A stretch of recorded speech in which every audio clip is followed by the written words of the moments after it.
Hey guys, അപ്പോൾ നാളെ എൻ്റെ സ്കൂളിൽ എനിക്ക് IP-ൻ്റെ സെമിനാറുണ്ട്. അപ്പോൾ അതിന് വേണ്ടിയിട്ടുള്ള പ്രിപ്പറേഷനും കാര്യങ്ങളൊക്കെയാണെന്ന് മെയിനായിട്ട് എനിക്ക് ഉണ്ടായിരുന്നത്. സ്കൂളൊക്കെ വിട്ട് വന്നതിന് ശേഷം നേരത്തെ തുടങ്ങണമെന്ന് വിചാരിച്ചാണ്. പക്ഷേ എഴുതി വന്നപ്പോഴേക്കും കുറച്ച് ലേറ്റായിപ്പോയി.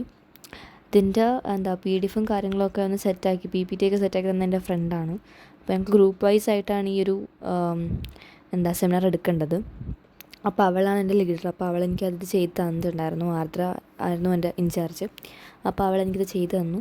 പിന്നെ അത് നോക്കിയിട്ട് അതൊന്ന് ഞാൻ റഫായിട്ടൊന്ന് പഠിച്ച് ഇതുപോലെ സെമിനാർ എടുക്കുന്ന പോലെ ഒന്ന് എടുത്ത് നോക്കി. അപ്പോൾ അതിനകത്ത് ചെറിയ പോരായ്മകൾ അവിടെ ഇവിടെയൊക്കെ കണ്ടു. അപ്പോൾ ഞാൻ വിചാരിച്ചു ഒന്ന് എഴുതിയേക്കാമെന്നിത്. കാരണം ഇത് ഞങ്ങളുടെ സിലബസിലേക്ക് പഠിക്കാനുള്ള ചാപ്റ്ററാണ്. അപ്പോൾ മാഡം ഞങ്ങൾക്കിത് ഓരോ ഗ്രൂപ്പിനും ഓരോ പോർഷൻസ് ഡിവൈഡ് ചെയ്ത് തന്നിട്ട് അങ്ങനെ പഠിക്കാനാണ് പറഞ്ഞിരിക്കുന്നത്. അപ്പോൾ അതുവഴിയാണ് ഞങ്ങൾ പഠിച്ചുകൊണ്ടിരിക്കുന്നത്. അപ്പോൾ ഈ ഒരു പോർഷൻ എന്തായാലും എനിക്ക് പഠിക്കേണ്ടതാണ്. അപ്പോൾ ഞാനൊന്ന് എഴുതി വെച്ചേക്കാമെന്ന് വിചാരിച്ചിട്ട് ഓരോ പോയിൻറ്റ്സൊക്കെ ആയിട്ട് വേണ്ടത് എനിക്ക് ഏറ്റവും കൂടുതൽ മിസ്സായി പോകുന്ന കാര്യങ്ങളൊക്കെയാണ് മെയിനായിട്ട് അതിനകത്ത് എഴുതി വെച്ചേക്കുന്നത്. അപ്പോൾ അത് കുറച്ച് നല്ല വൃത്തിക്കൊക്കെ ഇരുന്ന് എഴുതാമെന്നൊക്കെ വിചാരിച്ചിട്ട് ഞാൻ പ്രോപ്പറായിട്ട് എഴുതി അത് മനസ്സിലാക്കിയാണ് പോകുന്നത്. എന്തായാലും എക്സാം ഉടനെ ഉണ്ടാവുമല്ലോ. ജാനുവരി 2nd വീക്കാണ് എക്സാം എന്നൊക്കെയാണ് പറയുന്നത്. 7ാം തീയതി തുടങ്ങും എന്നൊക്കെയാണ് പറയുന്നത്. അപ്പോൾ എനിക്ക് കറക്റ്റ് ഒരു ഐഡിയ ഇല്ലേ, കറക്റ്റായിട്ട് ഇതുവരെ പറഞ്ഞിട്ടില്ല. അപ്പോൾ ഇവിടെ ഞങ്ങളുടെ അടുത്തുള്ള അമ്പലത്തിലെ ഉത്സവം ആ ഒരു ടൈമിലായിരിക്കും. അതായത് ഫസ്റ്റ് വീക്ക് ഉത്സവമായിരിക്കും.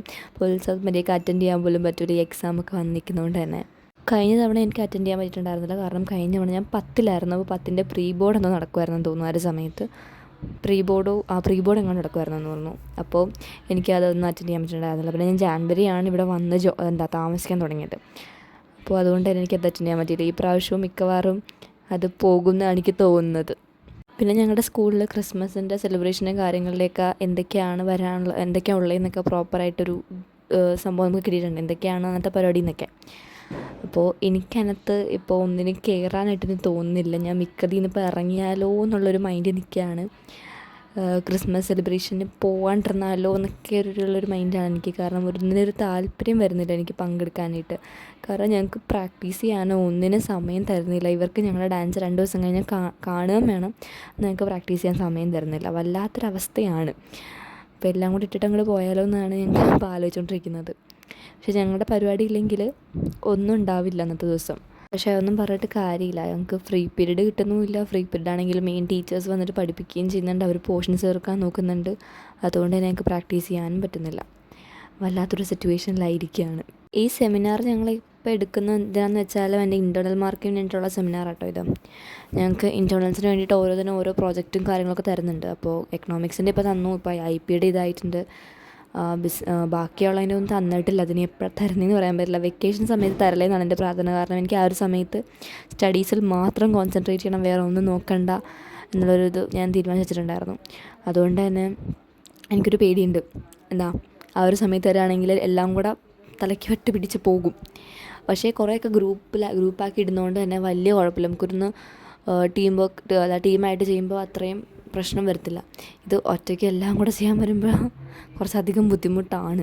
സത്യം പറയുകയാണെങ്കിൽ ഇന്നാണ് ഞങ്ങളുടെ സെമിനാർ നടത്തേണ്ടിയിരുന്നത്. പക്ഷേ മാഡം ആബ്സെൻ്റ് ആയതുകൊണ്ട് തന്നെ രക്ഷപ്പെട്ടു. ഇന്ന് ഒരു പീരീഡ് IP ഉണ്ടായിരുന്നുള്ളൂ. അപ്പോൾ ഗ്രൂപ്പ് 3 ഗ്രൂപ്പ് 4 പ്രസൻറ്റ് ചെയ്യാനാണ് പറഞ്ഞിട്ടുണ്ടായിരുന്നത്. എന്തായാലും ഞങ്ങളുടെ ഗ്രൂപ്പ് 4 ആണ്. അപ്പോൾ ഇന്ന് 2 ടീമിൻ്റെയും കൂടെ ഒരു പീരീഡ് കൊണ്ട് നടക്കില്ല എന്നുള്ളൊരു ഓവർ കോൺഫിഡൻസ് കാരണം ഞാനിത് പഠിക്കാണ്ടായിരുന്നു പോയിട്ടുണ്ടായിരുന്നു. ഞാൻ മാത്രമല്ല, ഞങ്ങളുടെ ഗ്രൂപ്പിൽ ആരും പ്രോപ്പറായിട്ട് നോക്കിയിട്ടുണ്ടായിരുന്നില്ല. ആ ഒരു ഇതിലൊന്നും വന്നു. ആകെ ഒരു പീരീഡല്ലേ ഉള്ളൂ, എന്ത് ചെയ്യാനാണെന്ന്. പക്ഷേ ഇനി നാളെ 2 പീരീഡ് ഉണ്ട് IP. അപ്പോൾ എന്തായാലും മാഡം എടുക്കും. എന്തായാലും ഞങ്ങളുടെ ഗ്രൂപ്പ് ചെയ്തേ പറ്റുള്ളൂ. അതുകൊണ്ട് തന്നെ ഇന്ന് പഠിക്കായിരുന്നു. ഞാൻ അത് പ്രോപ്പറായിട്ട് സെറ്റ് ചെയ്തിട്ടൊക്കെയാണ് പോകുന്നത്. എന്താവും എന്നൊരു പിടുത്തമില്ല. അപ്പോൾ ഏതായാലും മാത്രം video. Thanks for watching. By.